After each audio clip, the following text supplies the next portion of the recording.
رضاکارانہ طور پر اللہ تعالیٰ کی بندوں کے لیے آسانیاں پیدا کر رہا ہے، لوگوں کی مدد کر رہا ہے، ٹھیک ہے۔ اب آپ لوگ صفحہ نمبر 72 پہ آ جائیں۔ عبدالستار ایدھی واقعتاً پاکستانی مسیحا ہے، زندگی بچانے والا ہے۔ ان کی زندگی میں ہمارے لیے بھی نہایت اہم سبق ہے۔ ہمیں بھی چاہیے کہ دوسروں کی مدد کرے، جس طرح عبدالستار ایدھی دوسرے لوگوں کی مدد کرتا ہے۔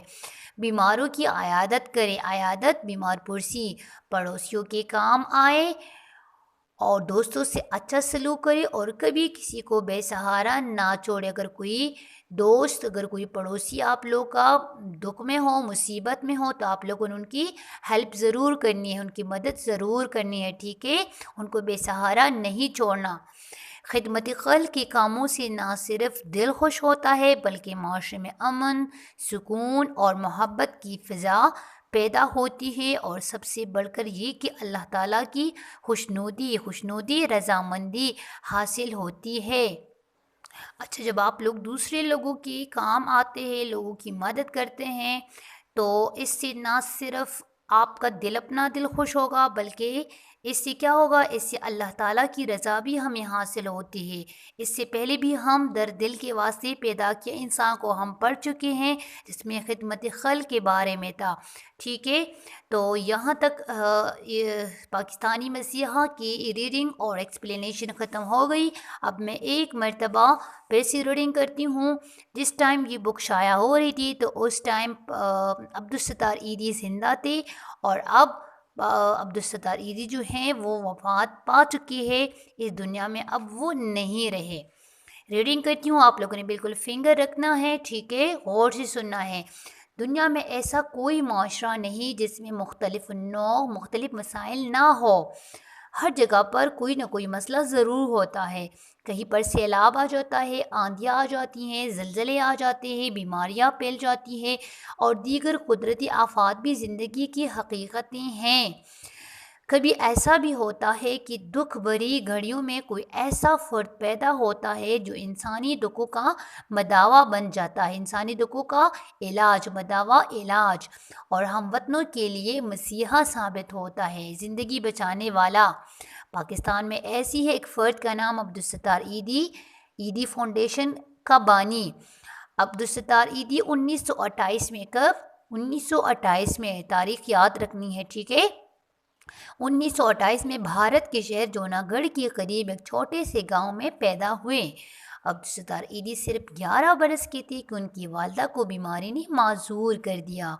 نوعمر بچے نے والدہ کی خدمت میں دن رات ایک کر دی۔ وہ کئی سال والدہ کی خدمت کرتا رہا، لیکن بیماری نے اسے بے بس کر دیا۔ عبدالستار ایدھی کی عمر صرف 19 برس تھی جب ان کی والدہ کا انتقال ہو گیا۔ والدہ کے انتقال کے بعد عبدالستار ایدھی کی دنیا ہی بدل گئی۔ انہوں نے دکھی انسانیت کی خدمت کو اپنا نصب العین بنا لیا۔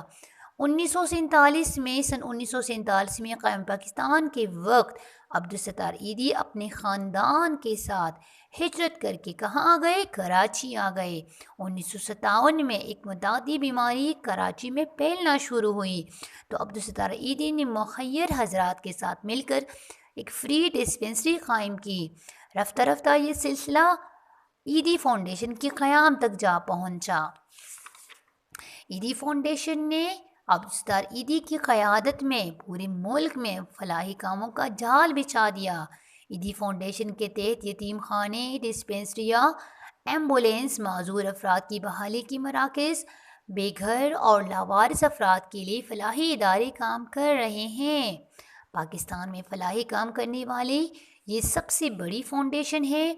فاؤنڈیشن کے مراکز دوسرے ممالک میں بھی قائم کیے گئے ہیں۔ لاکھوں مستحق افراد فاؤنڈیشن کی مدد سے کامیاب زندگی گزارنے کے قابل ہو چکے ہیں۔ ہزاروں گمشدہ بچے فاؤنڈیشن کے تعاون سے اپنے اپنے گھر پہنچ چکے ہیں۔ اسی طرح ہزاروں بے آسرا خواتین ایدھی ہومز میں پناہ لیے ہوئے ہیں۔ پورے ملک میں ایدھی فاؤنڈیشن کی ایمرجنسی سروس 24 گھنٹے جاری رہتی ہے۔ دن رات یہ کام کرتی ہے یہ ادارہ، ٹھیک ہے۔ پورے ملک میں 250 ایدھی مراکز قائم ہو چکے ہیں۔ عیدی فاؤنڈیشن ہر مصیبت کی گھڑی میں پاکستانیوں کی بے مثال خدمت کر رہی ہیں۔ عبدالستار عیدی کی اہلیہ بلقیس عیدی بھی ان کے ساتھ شانہ بشانہ ساتھ ساتھ کام کر رہی ہے۔ دونوں میاں بیوی دن رات خدمت خلق کے کاموں میں مصروف رہتے ہیں۔ دکھی انسانیت کی مدد کرنا ان کا شیوا ہے۔ عبدالستار عیدی نے بین الاقوامی سطح پر پاکستان کا نام روشن کیا ہے۔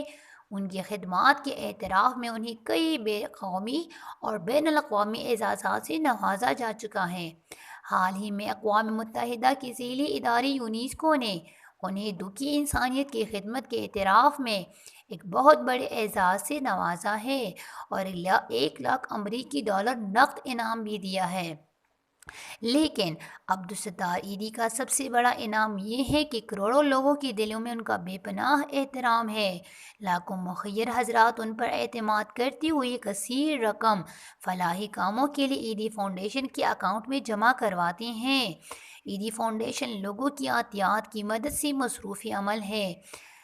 عبدالستار عیدی بین الاقوامی شہرت رکھنے کے باوجود انتہائی سادہ زندگی بسر کرتے ہیں، نہایت سادہ کپڑے پہنتے ہیں، بڑے بڑے حادثات کے موقعوں پر خود پہنچ جاتے ہیں اور فاؤنڈیشن کی فلاحی کاموں کی نگرانی کرتے ہیں۔ دوسروں کی مدد کرنے کے لیے فقیروں کی طرح جولی پھیلا کر مانگتے ہیں اور یتیموں، بیواؤں، بیماروں اور لاچاروں کی مدد کرتے ہیں۔ عبدالستار عیدی واقعتاً پاکستانی مسیحا ہیں۔ ان کی زندگی میں ہمارے لیے بھی نہایت اہم سبق ہے۔ ہمیں بھی چاہیے کہ ہم دوسروں کی مدد کریں، بیماروں کی عیادت کریں، پڑوسیوں کے کام آئیں، دوستوں سے اچھا سلوک کریں اور کبھی کسی کو بے سہارا نہ چھوڑیں۔ خدمت خلق کے کاموں سے نہ صرف دل خوش ہوتا ہے بلکہ معاشرے میں امن، سکون اور محبت کی فضا پیدا ہوتی ہے، اور سب سے بڑھ کر یہ کہ اللہ تعالیٰ کی خوشنودی حاصل ہوتی ہے۔ ٹھیک ہے، انشاءاللہ نیکسٹ لیکچر میں ہم پاکستانی مسیحا کی مشق کریں گے۔ ٹھیک ہے، ہوم ورک ضرور کرنا ہے۔